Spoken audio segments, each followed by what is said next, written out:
Hey guys, Friday, February the 3rd. I wanted to do another little cold approach recap for you guys. At this point, I'm probably starting to sound like a broken record, and that's actually kind of an intentional thing, guys. That the more and more you hear this story, hopefully it will sink into your minds deeper and deeper just about how to do this stuff and just reiterate the fact that you can do this stuff. It works more or less the same time every single way you go out and do this. So, every time I do this, though, I always walk out with a couple little nuggets I think to tell you guys about that I feel like are important. So tonight was no exception to that. So once again, a really similar story. It's about Friday at 6:30 here. I'm meeting some friends later tonight, but I had to nip out and grab a few things at my local Target before I started my evening. And same thing, I always say, guys, cell phone goes into the pocket. Your eyes and your head are upward and outward. You're just scanning your surroundings and seeing who's around you, perceiving things, making a read on situations. If you spot a girl you're attracted to, number one, does she have a ring? Number two, what's her body language like? Is she scurrying around? Is she lingering? Is she kind of moving slow? Does she maybe flash you a glance? Do you catch her attention? All these sorts of things, try to make an assessment of. And then if you feel like you have a moment in time, walk up, do your approach. I generally go with the same type of thing that I'm always telling you guys, like, hey, excuse me, did you go to such and such school? You look like somebody I knew from a previous time. Oh, okay, you're not my ex-classmate. Well, okay, where are you from? Are you from the area? What do you do? What kind of work are you into? Blah, blah, blah, blah, blah. Oftentimes the conversation will go and flow naturally. Also, like I'm saying, guys, always just listen to what she's saying. She will feed you all the data you need to carry on a conversation, and this shouldn't be much of a challenge for you after a period of time of doing this. So thankfully tonight it was a really pleasant conversation. I hung in there, like I'm always telling you guys, 5 to 10 minutes. That's all it takes. If the conversation is still going on and she's participating, maybe she's smiling a little bit, she's not trying to clearly make an exit from the moment, extend your hand, introduce yourself. By the way, my name is blah, blah, blah. And you always finish off the same way, guys. Look her dead straight in the eye and say something to the effect of, hey, this is really random, but would you want to grab a cup of coffee or something sometime? Something like that. That's what I go with. Come up with your own thing, whatever you're comfortable with. That one seems to work pretty well. And at this point in the conversation, I would call, tonight's a success because, like I said, the initial assessment, the approach, the conversation, all that stuff went well. And then here's one of the nuggets that I want to tell you guys is a lot of times when you shoot your shot like that, you ask if you can meet her again for coffee or something like that.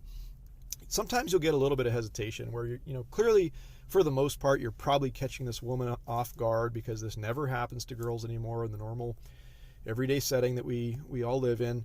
And so you'll get this kind of like, oh, gee, I don't know, like, a little bit of resistance. And I would not take that as a no, guys, unless she plain out says, like, I have a boyfriend, or no, I'm not available for that. It can be a little awkward, but one possible way you can leave a situation, and I actually advocate that you leave a situation like this, is that if you detect that, like, she's unsure, she's uncertain, like I said, don't take that as a no, but maybe you can just leave in a little bit different way. And this is my approach. Instead of asking to take down her number, offer up your number, okay? Say, hey, well, you could think about it. Like, why don't you take my number down on your phone? And, she might pretend to enter your number, maybe not if she's, trying to just not be awkward or trying to avoid a confrontation or something like that. But you never know. Odds are if you made a good impression and you had a nice little conversation, she'll jot your number down, hopefully save it. And then the ball is totally in her court, okay? You put her in the driver's seat. It's an alternative way to go about things that just, it speaks volumes, I think, to your character, that you've got this take it or leave it sort of mentality, and you're not trying to bang down her door. And just, you give her a number, you let her think about it. That's one thing you could do. If you got a business card, I feel like that's a nice cordial way to leave your contact with somebody. It also tells them a little bit more about you, probably, if your business card says something about just who you are and what you do. It's just one small little nice leave on the situation that you can apply. So in any effect, that's just the point here, guys, is that just give her your contact. Okay, if all else fails, like I said, don't accept no. Just keep reading the situation. Like I said, if she doesn't totally shut you down, just offer up this as a last resort. You make your exchange and you walk away. You excuse yourself for the moment politely. And that's the other thing that, here's a really funny nugget that I've made this mistake, guys, is like, you'll be wandering through the store and you'll have an exchange like this and it goes really well. And that's a great feeling and that's a great moment.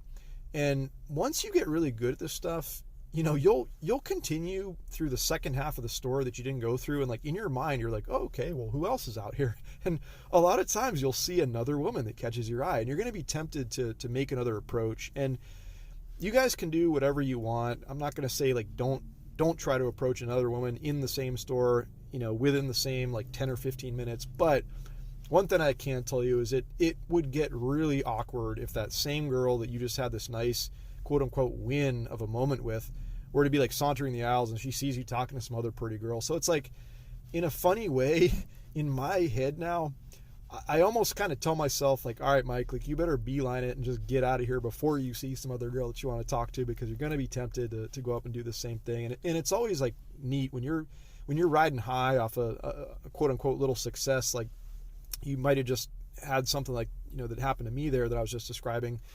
Yes, you're going to be like charged up and you're going to want to go and approach like 50 women after something like that happens. But it's just, like I said, a small nugget. Just try to exit the situation. Hey, take the win, get your butt out of that location, you know, go out and approach somebody in the next store you go into, or later on in the day, or wherever the hell else your day lands you up at. But just a small little piece to make mention of there for you guys. So like I said, broken record. I know I'm going to keep telling the story. I'm going to keep talking about this stuff. I'm going to keep trying to drill this stuff into you guys. Every single one of you guys that listens to this out there can do this. This is not rocket science. This is nothing crazy. This is nothing insane. You just got to keep working on it. Okay, guys?